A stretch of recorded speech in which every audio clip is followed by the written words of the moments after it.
बात करेंगे बेटा साइंस का सिलेबस का सबसे आखिरी चैप्टर जो कि सबसे नंबर 1 पे है, ठीक है।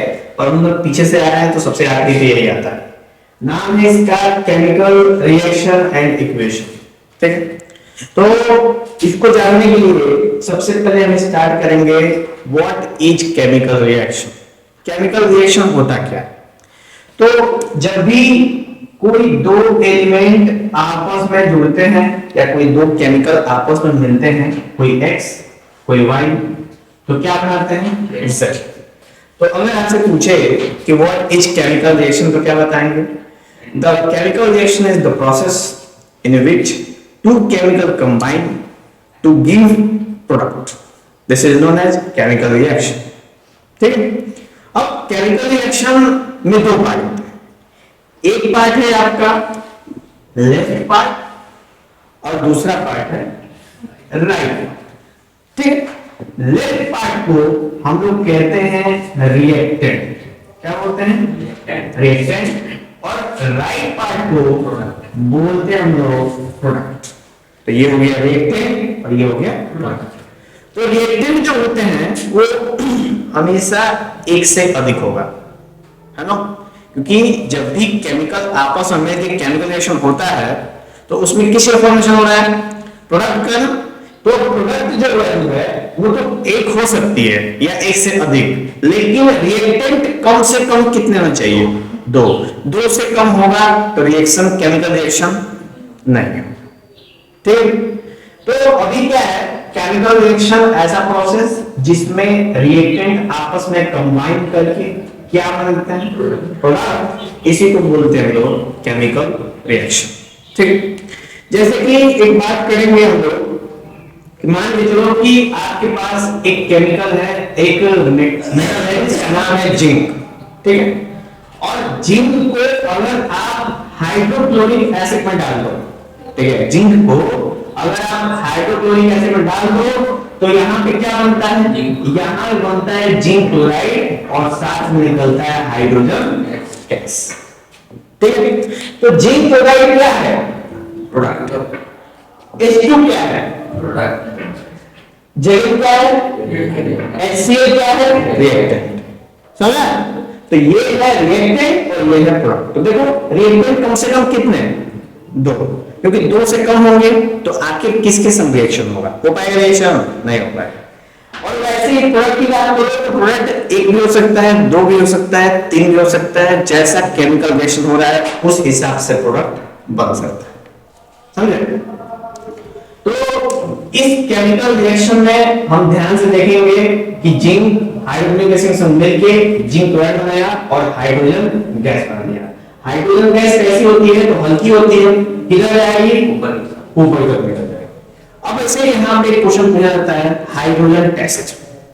आपको हमने चर्चा किया था उसमें कार्बन कंपाउंड में हाइड्रोजन टेस्ट। तो हाइड्रोजन टेस्ट है क्या? तो हाइड्रोजन टेस्ट है कि जब भी हाइड्रोजन गैस को आप बर्निंग कैंडल के सामने ले आओगे तो कैसा साउंड होगा? पॉपअप साउंड निकल के उसमें से आएगा, ठीक है। ऑन द बिहाफ आप नॉर्मल जो ये इस पूरे प्रोसेस को घर पे फॉलो कर सकते, ठीक है। सबके घर में इन्वर्टर बैटरी होती है। इन्वर्टर बैटरी का ढक्कन खोलना, ठीक है। और जब लाइट रहेगी तो वो चार्ज, जब चार्ज होगा तो क्या प्रोड्यूस होगा? हाइड्रोजन प्रोड्यूस होगा। फिर उसमें से वो हाइड्रोजन गैस निकलता है और जब वहां पे कैंडल लेके जाओगे तो पॉपअप साउंड आएगा, ठीक है। कभी देखना कोई चार्जिंग होगा, आप उसको ढक्कन खोल के उसमें देखोगे तो नीचे से बबल्स आते हैं, ऊपर नीचे से ऊपर बबल्स आते रहते हैं। वो बबल्स किसके बबल्स होते हैं? हाइड्रोजन गैस के बबल्स होते हैं, ठीक है। वो जो पानी वाली बैटरी होती है उसी में दिखेगा, नॉर्मल बैटरी में नहीं दिखेगा, क्लियर। तो केमिकल रिएक्शन क्लियर हुआ आपको क्या होता है, ठीक। और केमिकल रिएक्शन के एग्जांपल समझ में आए। इसमें एक रिएक्टेंट है, एक प्रोडक्ट है, ये भी क्लियर होगा। अब रिएक्टेंट प्रोडक्ट के बाद हम लोग बात करते हैं कि जब भी कोई केमिकल आपस में मिक्स होते हैं तो मिक्स होने के बाद कुछ घटनाएं घटती हैं, कुछ इंसिडेंट घटते हैं, है ना। वो कौन से इंसिडेंट है? उन्हीं का नाम है कैरेक्टरिस्टिक्स ऑफ केमिकल रिएक्शन, ठीक है। अच्छा, वो जैसे कि ये दो केमिकल आपस में मिले तो कुछ घटनाएं घटी होंगी, कुछ चीजें हुई होंगी अंदर केमिकल रूप में, जिसको हम अपनी आंखों से नहीं देख सकते या हम देख सकते हैं, ठीक। तो उसी को हम लोग क्या बोलते हैं, कैरेक्टरिस्टिक्स ऑफ केमिकल, जिसमें टोटल कितने कैरेक्टर्स होगा, 5, ठीक है। पहला है इवोल्यूशन ऑफ गैस। तो आप देख सकते हो कि इस प्रोडक्ट में से क्या निकल रहा है, इसका मतलब कि जब दो केमिकल आपस में मिलते हैं तो इवोल्यूशन ऑफ गैस हो सकता है, हुआ है यहाँ पे इवोल्यूशन ऑफ गैस, ठीक है। तो जिंक मिला हाइड्रोजन गैस से, तो जिंक क्लोराइड और हाइड्रोजन गैस बाहर हो गया, ठीक है।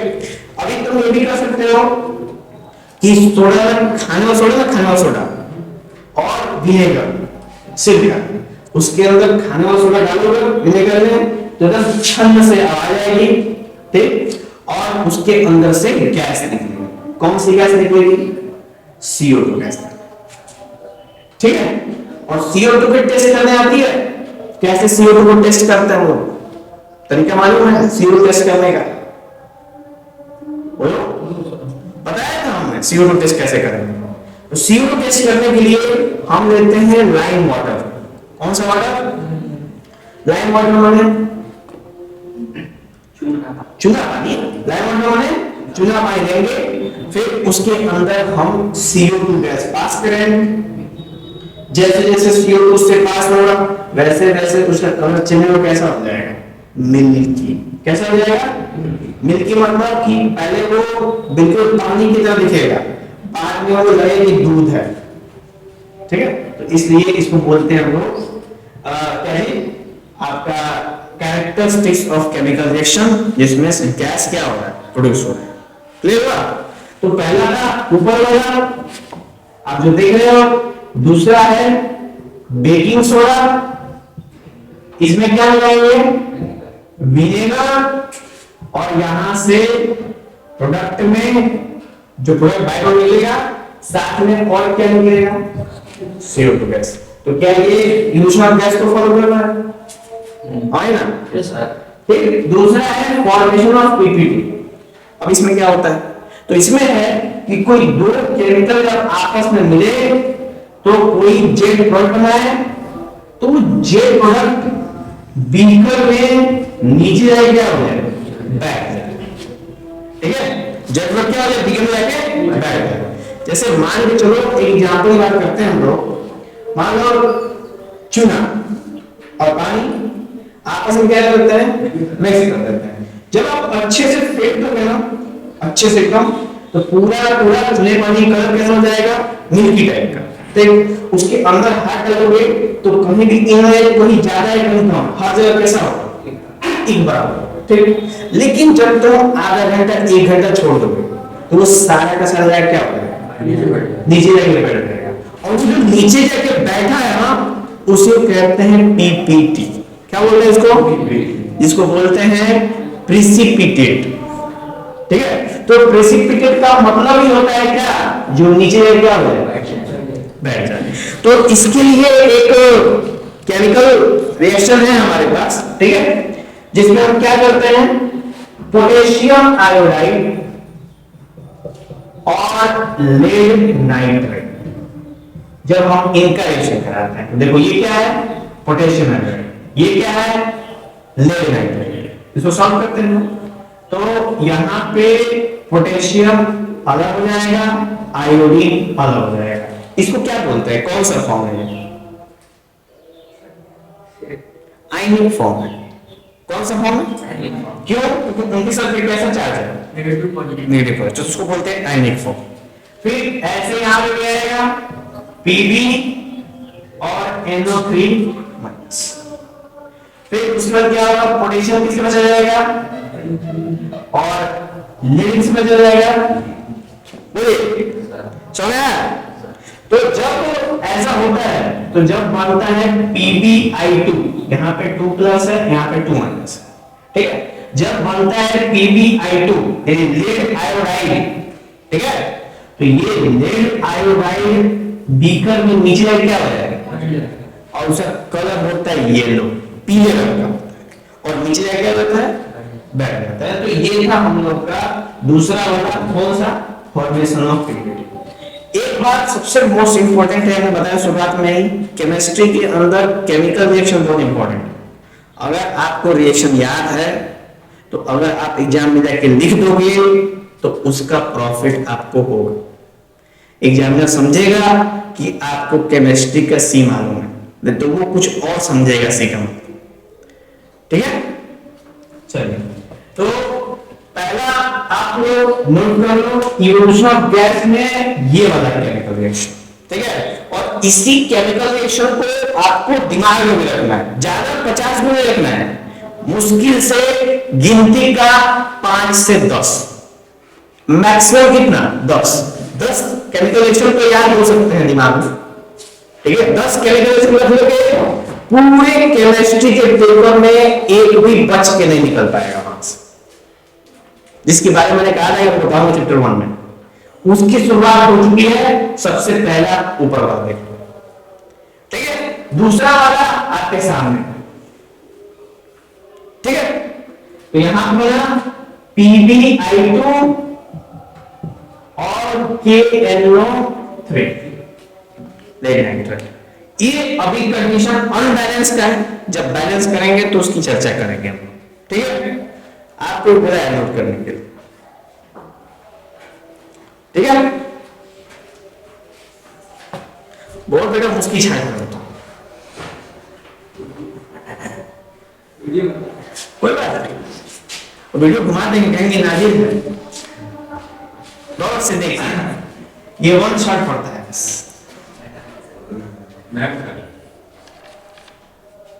हो गया?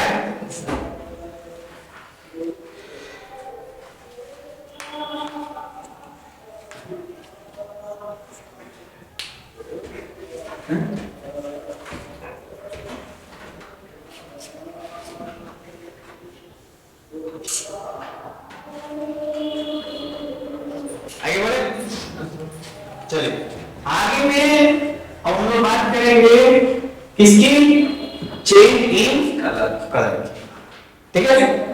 तो यहां पे हम लोग करेंगे कॉपर सल्फेट प्लस आयरन, क्या बन जाएगा, iron sulphate plus copper. Note कर लो, ये वाला किसके लिए है, चेंजिंग कलर। कैसे, तो आपके पास कॉपर सल्फेट एक बर्तन में है, उसका रंग होता है नीला, किस रंग का होता है, ब्लू। क्या हो, खुश हो, बताओ तो कितना समझ नहीं आया कॉपर सल्फेट में क्या समझना है, तो केमिकल नीला रंग नीला रंग कैसे, ये तो वजन का सवाल है। चावल का रंग सफेद कैसे, ये तो गजब सवाल पूछ रहे हो, ज्यादा पढ़ी हो क्या, कौन सा चलो, कॉपर सल्फेट का जो कलर होता है वो कैसा होता है, ब्लू, ठीक है। तो यहाँ पे हो गया ये ब्लू कलर। लोहा जब इसका डालते हो, जैसे लोहे की कील डालोगे आप, लोहे की कील, तो तुरंत इसका कलर किस रंग का हो जाता है, ग्रीन। यानी यहाँ पे ब्लू से कौन सा कलर हो गया, ग्रीन। इसको बोलते हैं चेंजिंग कलर। यानी केमिकल रिएक्शन में तीसरा स्टेप है कि केमिकल रिएक्शन में चेंज इन कलर होता है, समझा। तो ये था चेंज इन कलर का, आप नोट कर लो, copper sulphate iron, iron sulphate copper, हो गया, आप नोट किया हो सर, वो पीपीटी का प्रोफेसर होगा। हाँ, चलिए अब हम लोग बात करेंगे चेंज इन टेम्परेचर, ठीक है। टेम्परेचर परिवर्तन होने, तो कभी गौर करना ना कि जो जिंक और हाइड्रोक्लोरिक एसिड तुम डालोगे एक बीकर में, तो शुरुआत में हाइड्रोक्लोरिक एसिड एकदम ठंडा रहेगा, जो ही जिंक डालोगे उसका जो बर्तन हो जाएगा क्या हो जाएगा, गर्म हो जाएगा, बर्तन हो जाएगा गर्म हो जाएगा। और गर्म होना हमें क्या दिखाता है कि टेम्परेचर में चेंज हो रहा है, ठीक है। तो बताओ कि इसी केमिकल रिएक्शन से दो चीजें आप शो कर सकते हो, एक इल्यूजन ऑफ गैस दूसरा चेंज इन टेम्परेचर। ठीक है, तो आप चेंज इन टेम्परेचर में भी यही रिएक्शन लिख सकते हैं। यही चीज कह रहा था कि एक ही केमिकल रिएक्शन कई जगह काम आता है, तो इसलिए दिमाग ध्यान लगाओगे तो चीजें आसान हो जाएंगी आपके लिए, क्योंकि वहां पे हर एक क्वेश्चन के अलग अलग नहीं लिखना है। अगर वही एग्जाम्पल सेट हो जाएगा तो क्या जरूरत है चालू लिखने का, है कि नहीं? चलो ये तो हो गया आपका क्या कहते हैं चेंज इन टेम्परेचर वाला केस। तो पहला हो गया। एक और होता है, जैसे पानी के अंदर आप चूना डालो, चूना जिंदा चूना डालो पानी के अंदर, ठीक है, जिसको बोलते हैं क्विक लाइट। क्या बोलते हैं उसको? Quick light. डालोगे तो कुछ देर बाद खबर खबर आवाज आएगा एकदम, और जिस बर्तन में रखोगे वो बर्तन पूरा क्या हो जाएगा? गर्म हो जाएगा। ठीक है, तो इसको बोलते हैं, ये भी एक तरह का केमिकल रिएक्शन कैरेक्टर है जिसको बोलते हैं चेंज इन टेम्परेचर। समझ आया? तो उसके बाद आखिरी ये बेटा चेंज इन स्टेट। ये क्या होता है? जैसे मोमबत्ती है, मोमबत्ती किस फॉर्म में होता है? सॉलिड के फॉर्म में। जब आप उसमें आग लगा दोगे वो जल जाएगा, जलते जलते उसमें से लाइट निकलेगा, हीट निकलेगा, और धीरे धीरे धीरे धीरे मोमबत्ती क्या हो जाएगा? खत्म। तो इसका मतलब मोमबत्ती पहले सॉलिड था, इसमें कन्वर्ट हो गया लिक्विड में कन्वर्ट हुआ। इसको बोलते हैं चेंज इन स्टेट। क्लियर हुआ? तो ये सारी चीजें, ये 5 चीजें होती हैं जो किसी भी केमिकल रिएक्शन का कैरेक्टर को बताती है, किसी भी केमिकल रिएक्शन। और इन 5 में आपको एक एक एग्जांपल लिखना है, एग्जांपल याद रहेगा, नंबर बहुत बढ़िया समझा।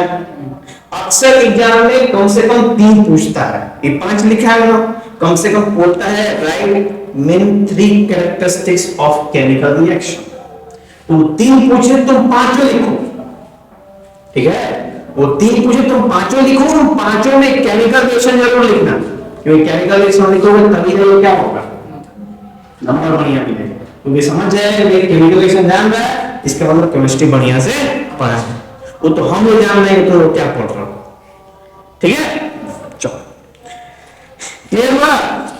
किसी को किसी चीज में डाउट है इन कैरेक्टरिस्टिक्स ऑफ केमिकल रिएक्शन में तो बता देना, अगर नहीं है तो आगे बढ़ेंगे हम लोग। बोलो लास्ट वाले का वो चेंज इन स्टेट वाला। चेंज इन स्टेट का मतलब है सॉलिड से लिक्विड, लिक्विड से गैस, ये सब क्या है? चेंज इन स्टेट ही तो है।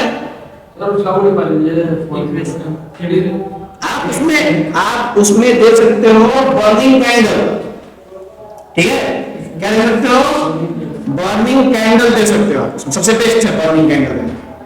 वैक्स सॉलिड है, हीट होके लिक्विड, नहीं स्टेट क्या चलिए समझ formation of PPT. Formation of PPT पता है तो कि जब लीड आयोडाइड नहीं पोटेशियम आयोडाइड और लीड नाइट्रेट आपस में मिक्स करोगे तो बनेगा वहां पे लीड आयोडाइड, जो कि नीचे जाके बीकर में इकट्ठा हो जाएगा, उसको बोलते हैं पीपीटी, और वो येलो कलर का होता है। समझे कि नहीं? तो ये हुआ ये 5। इन 5 में चेंज इन टेम्परेचर के बारे में बात करें, चेंज इन टेम्परेचर की, तो चेंज इन टेम्परेचर 2 तरह के होते हैं। कितने तरह के? 2 तरह के, जिसमें एक को बोलते हैं हम लोग एंडोथर्मिक, क्या बोलते हैं? एंडोथर्मिक, और दूसरे को बोलते हैं एक्सोथर्मिक। एक्सोथर्मिक, ठीक है? एंडोथर्मिक का मतलब इसमें क्या है? एंडो यानी इन दो, यानी कि इसमें हीट क्या करते हैं हम लोग? देते हैं हीट हम लोग देते हैं उसको, ठीक है? और इसमें क्या? एक्सो, ठीक है? तो इसमें से हीट क्या होता है? आउट होता है। इसमें क्या होता है? इन। तो जैसे हम लोग खाना बनाते हैं, वो कौन सा मतलब कि टाइप का रिएक्शन? एंडोथर्मिक। तो उसमें हम खाने में गैस जला के खाने को हीट करते हैं, तो एंडोथर्मिक है ना? अच्छा, एक्सोथर्मिक का एग्जांपल वही चूना पानी, क्योंकि चूना ठंडा होता है, पानी भी ठंडा होता है, जब दोनों आपस में मिल जाते हैं तो क्या हो जाता है? गर्म हो जाता है, यानी टेम्परेचर में चेंजिंग हुई, दैट इज कॉल्ड एक्सोथर्मिक। या एक और दूसरा गैस में जब जिंक को HCl लाते थे तो HCl तो ठंडा रहेगा, जिंक भी ठंडा रहेगा, जो ही कैलकुलेशन तो कैसे हो जाएगा गर्म। ये निकाला है समय बोलो चलो। ये डालेगा चेंज इन टेम्परेचर में जो पार्ट था वो हमने आपको बताया। बाकी चेंज इन कलर में बताया कि लोहे की को डालो प्रॉपर सब में कलर चल जाता है। इस पे क्वेश्चन पूछता है पेपर के अंदर कि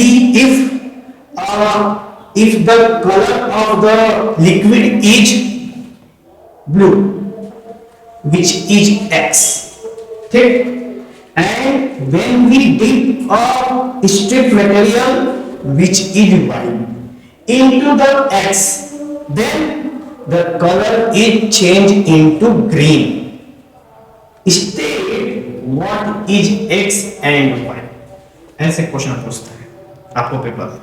तो X का मतलब क्या है यहाँ पे? X का मतलब क्या है जो blue colour copper sulphate CO4 और Y क्या है? आयरन है ना। और जो ग्रीन कलर है वो J है, तो J क्या है? नाम क्या है उसका? J FeSO4 आयरन सल्फेट बन गया। समझ? ऐसे क्वेश्चन पूछता है, ठीक है। नेक्स्ट में बात करेंगे हम लोग केमिकल इक्वेशन। अब देखो इतनी सारी चीजें हैं, रिएक्शन है, लैब में ये सब करते हैं हम लोग। दो केमिकल की दो या दो से अधिक केमिकल की आवश्यकता पड़ती है प्रयोग करने के लिए। क्या हर जगह हम केमिकल लेके जा सकते हैं दिखाने के लिए? नहीं दिखा सकते, नहीं लेके जा सकते। तो उसके लिए साइंटिस्टों ने, केमिस्टों ने मिलके एक ऐसा तरीका बनाया है जिससे हम पेपर पे भी इसको रिप्रेजेंट कर सकते हैं। उस तरीके को कहते हैं केमिकल इक्वेशन, जिसमें हम एलिमेंट्स की, सिंबल्स की मदद लेते हैं उसको रिप्रेजेंट करने के लिए, ठीक है। आए ना, जैसे फिजिक्स में लोग पढ़े थे सर्किट और सर्किट डायग्राम, याद है? सर्किट जो लिविंग दिख रहा है और सर्किट डायग्राम जिसको हम कॉपी कर सकते हैं, रिप्रेजेंट कर सकते हैं। उसी तरह केमिकल रिएक्शन क्या है जो रियल में होता है, और केमिकल इक्वेशन क्या है जिसको हम कॉपी कर सकते हैं, प्लॉट कर सकते हैं, ठीक है। कुछ सिंबल्स और कुछ एलिमेंट्स की मदद से, अल्फाबेट्स, लेटर्स, नंबर्स, उनकी मदद से, ठीक है। केमिकल इक्वेशन क्लियर हुआ? तो एक सिंपल हम आपको दिखाते हैं। Na प्लस Cl क्या बनेगा? NaCl बन सकता है ना, या NaOH प्लस HCl क्या बनेगा? NaCl plus H2O। देखो ये दोनों के दोनों क्या है? केमिकल इक्वेशन है। अब इसको करेंगे, देखो Na से किसको रिप्रेजेंट कर रहे हैं? सोडियम को। Cl से किससे रिप्रेजेंट कर रहे हैं? तो NaCl से किससे रिप्रेजेंट कर रहे हैं? नमक।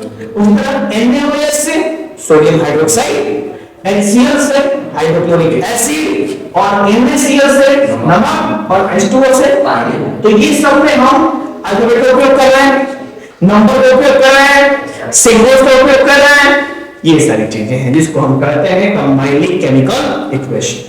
अब इस केमिकल इक्वेशन में इस वाले पार्ट को पता है क्या बोलते हैं हम लोग, और इस वाले पार्ट क्या बोलते हैं, प्रोडक्ट। तो हमेशा रिएक्टेंट किसके बराबर होना चाहिए?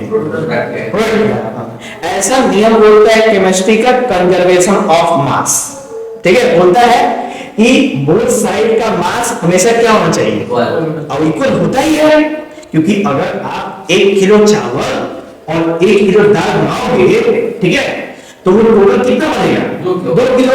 ऐसा तो है नहीं कि एक डाले तो 5 किलो बन गया, पॉसिबल नहीं है वो 1 2 यानी 2 इधर और 2 इधर, LHS equal to RHS। Same चीज यहाँ पे LHS इक्वल टू RHS। देखो कैसे, सोडियम यहाँ पे कब हो रहा है?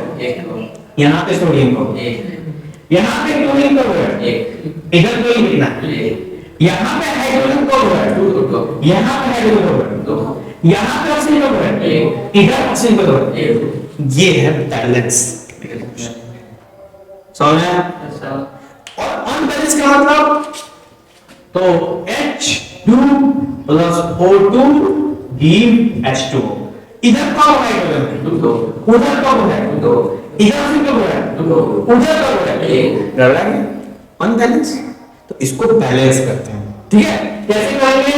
तो हम जब भी बैलेंस करने के देखो यहाँ पे ये एक पोजीशन है जहां पे हम कुछ भी कर सकते हैं, यहां नहीं कर सकते, दिमाग में रखना। नीचे नीचे आपका अधिकार नहीं है कुछ भी करने का, जो भी अधिकार है उसके बगल में करना है, ठीक है ना। किसी दोस्त की हेल्प करोगे तो उसके प्रॉब्लम में घुस के हेल्प नहीं की जाती है, हमेशा उसको सपोर्ट वो चाहे जिस हिसाब से सपोर्ट कर सको वैसे की जाती है। अब उसका प्रॉब्लम है, कुछ थोड़ा गंभीर प्रॉब्लम है, उसका मतलब गर्लफ्रेंड प्रॉब्लम लेके, और तुम बीच में घुस गए, तुम्हें अपना पार्टी मार ली जाए, उन लोगों का टाइम चक्कर में प्रॉब्लम नहीं लेके निकल गए वहां से, है ना। दोस्त दोस्त ना रहा और प्यार प्यार ना रहा, ठीक है कि नहीं? आगे सर नानी तो बच गए मत, क्योंकि नानी क्या आता है, क्योंकि सर ध्यान में कहा नहीं सकता आ रहे कोई बात नहीं, दुनिया वालों को पता चलना चाहिए तुम्हारे और आर्यन के बीच की बॉन्डिंग कितनी मजबूत है, अंबुजा सीमेंट, है ना। चलिए कोई और इसमें बैलेंस कर सकते हो, दो हाइड्रोजन है दो, तो यहाँ पे कर लो दो, तो यहाँ पे करना पड़ेगा दो, अब कितना टोटल हाइड्रोजन, अब कितना हाइड्रोजन, अच्छा ऑक्सीजन का है इधर दो, अब दो दो ऑक्सीजन है, इधर ऑक्सीजन कितना है दो, बस बराबर, ठीक है। इसके लिए हम लोग सेपरेट, क्या सेपरेट क्यों, एक आध क्वेश्चन और हम लोग यहाँ पे कर देते हैं, ठीक है, आप लोग समझ जाओगे।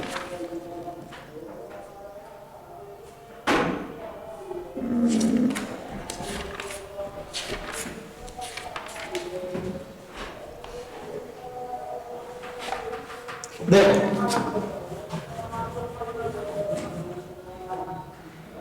Na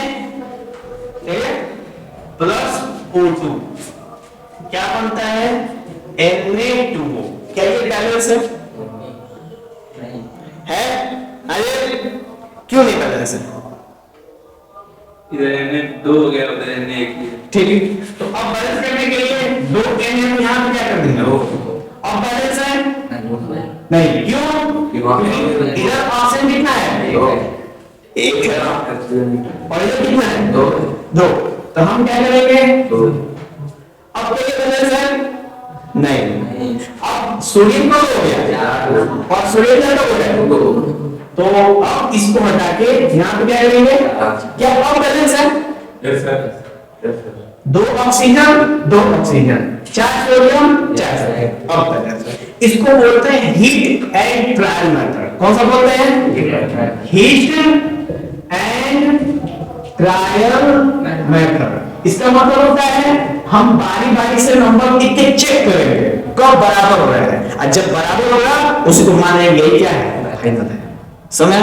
तो इसी तरीके का उपयोग आप भी करेंगे पेपर में, और पेंसिल रखेंगे साथ में, क्योंकि पेंसिल से रखेंगे तो मिटा भी सकते हैं, पेंसिल को तो फिर कट पिट करना पड़ेगा, और कट पिट करना अच्छी बात नहीं है, ठीक है, किसी भी पर्पज से। चलो ये हो गया। नेक्स्ट हम लोग बात करेंगे बेटा किसका, तो केमिकल रिएक्शन किया होगा, बैलेंसिंग समझ आई, उसके बाद बात करेंगे टाइप्स ऑफ केमिकल रिएक्शन। तो केमिकल रिएक्शन कितने टाइप्स के होते हैं, तो केमिकल रिएक्शन 1 2 3 4 5 पांच टाइप्स के केमिकल रिएक्शन। पहले का नाम क्या है, कॉम्बिनेशन। देखो कॉम्बिनेशन दिखाते हैं लोग, तो कॉम्बिनेशन के लिए H2 प्लस O2 क्या हो गया H2O, क्या ये बैलेंस है, अब बैलेंस है, ये हो गया आपका पहला कॉम्बिनेशन। कॉम्बिनेशन जिसमें दो केमिकल मिलके एक प्रोडक्ट बनाए उसको कहते हैं लोग कॉम्बिनेशन। एक और यहां पर लिख सकते हो Na प्लस Cl क्या बन जाएगा NaC, ठीक है। तो Na और Cl2 होता है यहाँ हमेशा Cl2, क्योंकि नॉन मेटल हमेशा किस फॉर्म में होता है, मॉलिक्यूल के फॉर्म में होता है। क्या ये बैलेंस है, नहीं है, तो यहाँ पे क्या लगाएंगे बेटा अब बैलेंस है नहीं, यहाँ पे क्या लगेगा अब बैलेंस है। क्लियर? तो दो केमिकल में हमारे सामने कॉम्बिनेशन में किसी भी जब X और Y आपस में जुड़ के क्या बनाते हैं Z, तो उसको क्या बोलते हैं कॉम्बिनेशन। क्लियर हुआ? अच्छा, कॉम्बिनेशन का उल्टा होता है क्या डीकंपोजिशन, यानी कि जब Z टूट के क्या बन जाए X एंड Y, इसको क्या बोलते हैं बेटा डीकंपोजिशन। ठीक है, जैसे पानी है इसको तोड़ दो तो हाइड्रोजन अलग और ऑक्सीजन अलग, इसको बोलते हैं डीकंपोजिशन। क्या बोलते हैं डीकंपोजिशन। और किसकी मदद से करते हैं तो इलेक्ट्रोलिसिस। किसकी मदद से? पानी को तोड़ना आसान नहीं है, खाली गर्म करके आप पानी को तोड़ सकते हो नहीं, इसको इलेक्ट्रोलिसिस की मदद से पानी को तोड़ा जाता है। क्लियर बात? समझ में आ रहा है?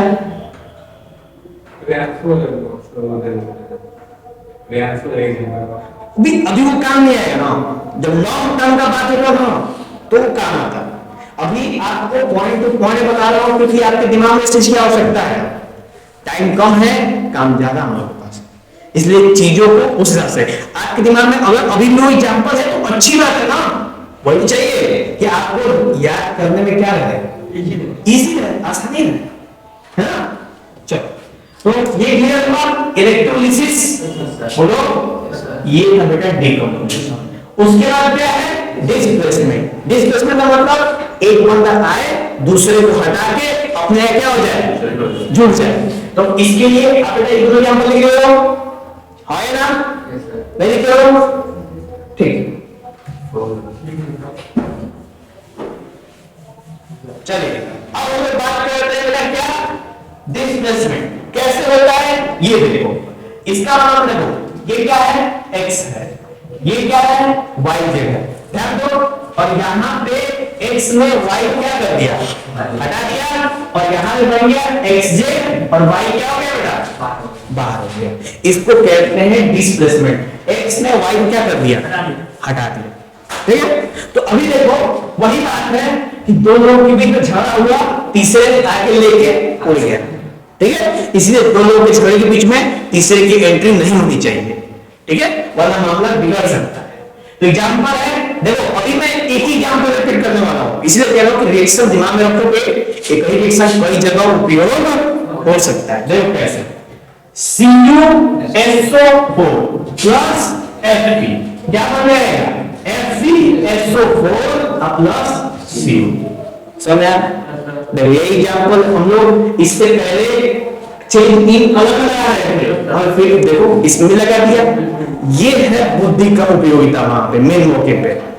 हार्ड नहीं करना है, गधा मजदूरी नहीं करनी है, आपको स्मार्ट वर्क करना है, ठीक है। तो एक ही रिएक्शन दो जगह काम कर दिया, चेंजिंग कलर में भी और डिस्प्लेसमेंट में भी, ठीक है। चलो तो ये हो गया बेटा आपका एक रिएक्शन जिसके अंदर आयरन ने कॉपर को क्या कर दिया है हटा दिया है। आयरन ने कॉपर को डिस्प्लेस करके हटा दिया है और काम हो गया है कंप्लीट, है कि नहीं। चलो आगे हम लोग बात करेंगे, आगे किसी बात करेंगे हम लोग डी डिस्प्लेसमेंट। डी का मतलब डबल, यानी जब दो लोग का डिस्प्लेसमेंट हो। कैसे होता है डबल डिस्प्लेसमेंट, तो हम यहाँ पे देखते हैं दूसरा एग्जांपल से, ठीक है। अब इसको हटा देते हैं, ये हो जाएगा इससे पहले समझो यहां पे क्या है XM, ठीक। तो X में गया Y के पास और Y आया X के पास, तो ये बन गया XZ और ये क्या बन गया M, है। मान समझ लो कि ये इनके साथ रिलेशनशिप है, ये इनके साथ रिलेशनशिप है और दोनों दूसरा क्या कर रही है एक्सचेंज कर लिए, कुछ दिन के बाद बैकअप हो गया, है कि नहीं। तो ये है डबल डिस्प्लेसमेंट, दो बार डिस्प्लेसमेंट हो रही है। एग्जांपल है silver nitrate AgNO3 plus NaCl sodium chloride, ठीक। जब ये आपस में मिलेंगे तो क्या बनेगा बेटा AgCl प्लस AgCl हो गया और NaONO3, ठीक। तो पहला है AgNO3 NaCl, AgCl, NaNO3। Clear? अच्छा, इसमें क्या है? Silver nitrate. ये क्या है? Sodium chloride. ये क्या है? Silver chloride. ये क्या है? Sodium nitrate. अब देखो, जो सोडियम है ना, वो सिल्वर से ज्यादा मजबूत है, उसका रिएक्टिविटी में क्या है? हाई है। तो ये क्या करेगा? इसको रिप्लेस कर देगा और आके आपस में जोड़ जाएगा। नोट कर लो इसको। क्लियर? डबल रिप्लेसमेंट किसी को डाउट है तो बेटा बता।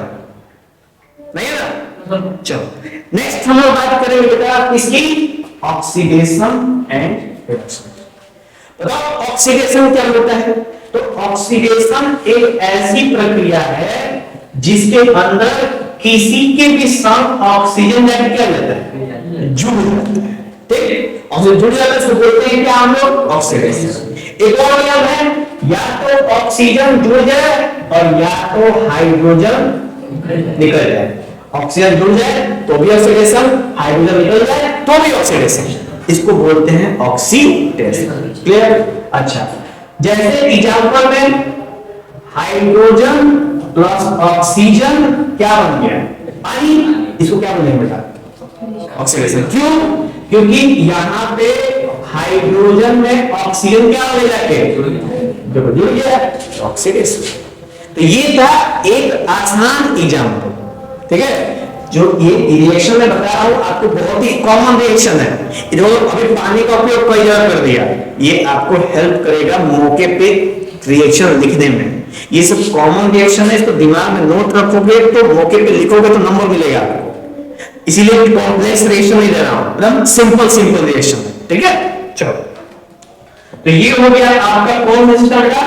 ऑक्सीडेशन। इसको ऑक्सीडेशन बोलते हैं। क्लियर? किसी को कोई डाउट है? नहीं ना? चलो अब बात करते हैं दूसरा, क्या है ये? रिडक्शन। रिडक्शन में क्या होता है? तो रिडक्शन में या तो ऑक्सीजन क्या हो जाए? जुड़ जाए, निकल जाए, और अब जुड़ क्या जाए? तो इसको ऑक्सीडेशन बोलते हैं, इसको रिडक्शन बोलते हैं। ऑक्सीडेशन ऑक्सीजन जोड़ता है और रिडक्शन में हाइड्रोजन जोड़ता है। क्लियर हो? अब इसका एग्जांपल है आपका रिडक्शन वाला सेंस। तो कॉपर ऑक्साइड, ठीक है, इसको आप हीट करोगे तो क्या बन जाएगा? कॉपर अलग हो जाएगा और ऑक्सीजन क्या हो जाएगा? बताओ, देखो होगा कि नहीं होगा? कॉपर ऑक्साइड को हीट किया, कॉपर अलग ऑक्सीजन अलग। यहाँ पे कॉपर के साथ ऑक्सीजन है और यहाँ पे कॉपर के साथ ऑक्सीजन नहीं है। इसका मतलब ये क्या है? इसका मतलब इसमें क्या हो रहा है? ऑक्सीजन निकल रहा है। समझ? तो इसमें तो ऑक्सीजन निकल रहा है, तो ये हो गया रिडक्शन, और ये एक जगह और काम आ जाएगा। देखो डिकम्पोजिशन होता है तो एक ही रिएक्शन दो जगह काम आ गया। डिकम्पोजिशन भी हो गया और रिडक्शन भी हो गया। समझ? अब जैसे ये ऊपर जाता, ऑक्सीडेशन भी हो गया, कॉम्बिनेशन भी हो गया, है कि नहीं? चलो, तो ये था ऑक्सीडेशन और रिडक्शन। अब कभी-कभी क्या होता है ना कि एक ही केमिकल रिएक्शन के अंदर दोनों होता है, ऑक्सीडेशन भी हो रहा होता है और रिडक्शन भी हो रहा है। उसको बोलते हैं रिडॉक्स रिएक्शन। क्या बोलते हैं उसको? रिडॉक्स रिएक्शन बोलते हैं। ठीक है, ये सबसे यूनिक है रिडॉक्स। एक ही केमिकल की एक ही रिएक्शन के अंदर ऑक्सीडेशन भी हो रहा होता है और रिडक्शन भी हो रहा होता है, उसको क्या बोलते हैं हम लोग? Redox reaction. जैसे यहां पे एक अलग से मैं आपको एग्जांपल देता हूं रिडॉक्स के लिए। ठीक है, H2S है ना दोस्तों? ठीक है, H2S प्लस Cl2, यहां से क्या बन गया? S, और ये बन गया आपका 2HCl। बताओ, यहां पे हाइड्रोजन में सल्फर था, यहां पे हाइड्रोजन में सल्फर, इसका मतलब यहां पे हाइड्रोजन क्या हो गया? तो कहां पे हाइड्रोजन निकलता है? हाइड्रोजन कहां पे निकलता है?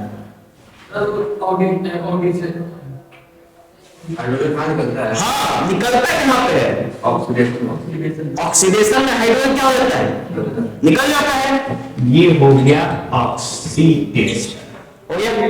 अच्छा, यहाँ पे हाइड्रोजन है नहीं सर। क्या? यहाँ पे है, हाँ।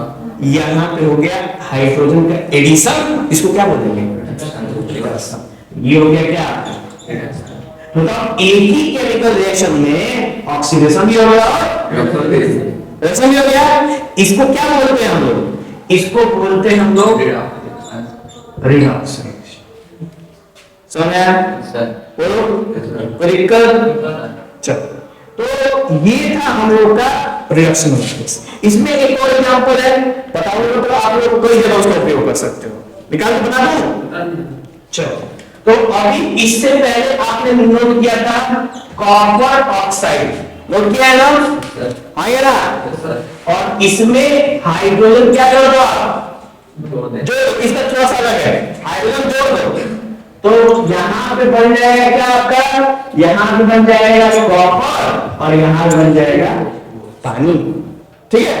अच्छा, यहाँ पे कॉपर में ऑक्सीजन था, यहाँ पे है नहीं। तो क्या है? यहाँ पे ऑक्सीजन है, हाँ? नहीं। यहाँ पे है, ये क्या हो गया? तो रिडक्शन, ऑक्सीडेशन, एक्रीडेशन, रिडक्शन। समझ आया? किसी को डाउट? चलो, नेक्स्ट हम लोग बात करेंगे। हाँ देखो, एक चीज है, इसमें दो और बंदे आते हैं, ऑक्सीडाइजिंग एजेंट और रिड्यूसिंग एजेंट। ठीक है? तो जो ऑक्सीडेशन करवाते हैं उनको बोलते हैं ऑक्सीडाइजिंग एजेंट, और जो रिडक्शन करवाते हैं उनको बोलते हैं रिड्यूसिंग एजेंट। ठीक है? जैसे जस्ट लाइक एलआईसी करवाना है तो कहां जाओगे? एलआईसी जेल के पास। वैसे ही जस्ट लाइक केमिकल ऑक्सीडेशन कौन करवाता है? Oxidising agent. रिडक्शन कौन करवाता है? Reducing agent. हाँ या ना? तो नेक्स्ट हम लोग बात करेंगे बेटा इफेक्ट ऑफ ऑक्सीडेशन। छोड़ो ऑक्सीडेशन। ऑक्सीडेशन हमारे आसपास डेली लाइफ में कुछ बहुत ही गंभीर काम करता है। जैसे जो खाना खराब होता है ना हम लोग का घर में, वो किसकी वजह से होता है? ऑक्सीडेशन की वजह से। जब ऑक्सीजन ज्यादा घुस जाता है खाने में तो वो खाना क्या रहता है? खट्टा हो जाता है, पता है ना? अच्छा, पहला है इसके अंदर बेटा कोरोजन, और दूसरा क्या है? रेसिन। कोरोजन क्या होता है? कोरोजन ने बताया था रस्टिंग, पता है ना? लोहा होता है, लोहा खराब हो जाता है किसके वजह से? ऑक्सीडेशन। यानी लोहे में ऑक्सीजन जुड़ जाता है, जाके लोहा खराब हो जाता है, रस्ट लग जाता है। रस्ट का फॉर्मूला बताए थे Fe2O3XH2O, जहां पे X की वैल्यू कितनी? 10। यानी 10 मॉलिक्यूल वाटर जब होता है वहां पे ऑक्सीजन की मदद में, तो वहां पे रस्ट लगना शुरू हो जाता है। समझा? इसको नोट कर लो, Fe2O3.XH2O, जहां पे X की वैल्यू 10। कितने मॉलिक्यूल वाटर? 10 मॉलिक्यूल वाटर लोहे के जल। अच्छा, ये तो वाशिंग सोडा में कितने मॉलिक्यूल ऑफ वाटर? गलत, उसमें भी होता है 10। उसको बोलते हैं सोडियम कार्बोनेट डेकाहाइड्रेट बोलते हैं। जिप्सम में कितने मॉलिक्यूल वाटर? गलत, जिप्सम में 2 मॉलिक्यूल वाटर। और पीओपी में कितने molecule water? Half molecule water POP में होता है। सोडियम हाइड्रोजन कार्बोनेट में कितने मॉलिक्यूल ऑफ वाटर? 3। गलत, 0 मॉलिक्यूल ऑफ वाटर। और कॉपर सल्फेट में कितने मॉलिक्यूल ऑफ वाटर? गलत, 5 मॉलिक्यूल ऑफ वाटर। तो प्रिपरेशन आपकी काफी तगड़ी चल रही है। इसी प्रिपरेशन से आप टॉप करोगे कहीं ना कहीं से। ठीक है? चलो, क्लियर हो गया? ऑक्सीडेशन कोरोजन क्लियर हुआ? कोरोजन को कैसे बचाते हैं? तो पेंट करके, प्राइमर मार के हम क्या करते हैं? इसको बचाते हैं, है ना? चलो, दूसरे रेसिडिटी। रेसिडिटी मतलब जब खाना खराब हो जाता है उसको क्या बोलते हैं हम लोग? उसको बोलते हैं रैंसिड। होता कैसे है? ऑक्सीजन के मौजूदगी। ऑक्सीजन जब आता है कोई भी सामान जिसमें तेल मौजूद होता है, तेल समझते हो, ऑयल, उसके संग जाके जुड़ के खराब कर देता है, ठीक है, उसको बोलते हैं रैंसिडिटी। अब रैंसिडिटी का के को कम करने के लिए क्या करते हैं, तो हम खाने को फ्रिज में स्टोर करते हैं, ठंडे जगह में। ठंडे जगह में ऑक्सीजन से रिएक्शन नहीं होता है तेल का, इसलिए वहां पे स्टोर करते हैं। दूसरा, अगर जैसे कि बड़े बड़े देशों में, जैसे कि बाहर के देशों में, यहाँ से इंडिया से चाहे दूसरे देशों से मीट जाता है, मीट, कटिंग मीट कैसे जाता है, क्योंकि अभी अगर 8-10 घंटे मीट रखने दो तो महंगे लगेगा, लेकिन वहां पे 6-7 महीने से मीट नहीं महकता है, ऑक्सीजन निकाल लिया जाता है नहीं फ्रिज में वहां, ठीक है, सुनेंगे, हम भी कुछ बताना चाहते हैं। वहां पे यूज करते हैं 2 केमिकल का, ठीक है, एक का नाम है आपका BHA, एक ये केमिकल है, दूसरा है BHT। ये 2 केमिकल का उपयोग छिड़काव करते हैं उसमें, मीट में, ताकि वहां पे ऑक्सीडेशन ना हो, ठीक है। तो BHA का मतलब होता है ब्यूटिलेटेड हाइड्रोक्सी एनिसोल, नोट कर लो, ब्यूटिलेटेड हाइड्रोक्सी एनिसोल। और दूसरा है BHT, तो इसमें भी आई जो BH है ना, उसका मतलब सेम ही है, आखिरी में एक बार रहता है, तो क्या है, ब्यूटिलेटेड हाइड्रोक्सी टॉल्विन, पहला है एनिसोल और दूसरा है टॉल्विन। तो ये इंपॉर्टेंट है, क्या पता आपको फुल फॉर्म पूछते हैं, BHA का, BHT का, ATP का, ADP का, RNA, DNA, ये सब का फुल फॉर्म भी अक्सर एग्जाम में पूछा जा सकता है, तो आप उसके लिए प्रिपेयर हो पहले से, ठीक है। अच्छा, जो पैकेट में आते कुरकुरे या फिर चिप्स, उसमें हवा किसी का बना होता है, नाइट्रोजन गैस। ये कौन सा गैस होता है, नाइट्रोजन, क्यों, क्योंकि नाइट्रोजन गैस किसी से रिएक्ट नहीं है, इसलिए नाइट्रोजन गैस बनता है, ठीक है। और जब नाइट्रोजन भरते हैं तो जब रिएक्ट करेगा ही नहीं, तो पूरा का पूरा फुल्ली फ्रेश रहता है। जब भी आप पैकेट खाओगे उसमें निकालोगे, तो आप जब उसको खाओगे तो वैसा ही लगेगा जैसा पहले दिन होता है, ठीक है। तो ये थे कुछ महत्वपूर्ण चीजें और जानकारियां इस चैप्टर नाम है केमिकल रिएक्शन एंड इक्वेशन के, और ये चैप्टर हो जाता है यहीं पे खत्म।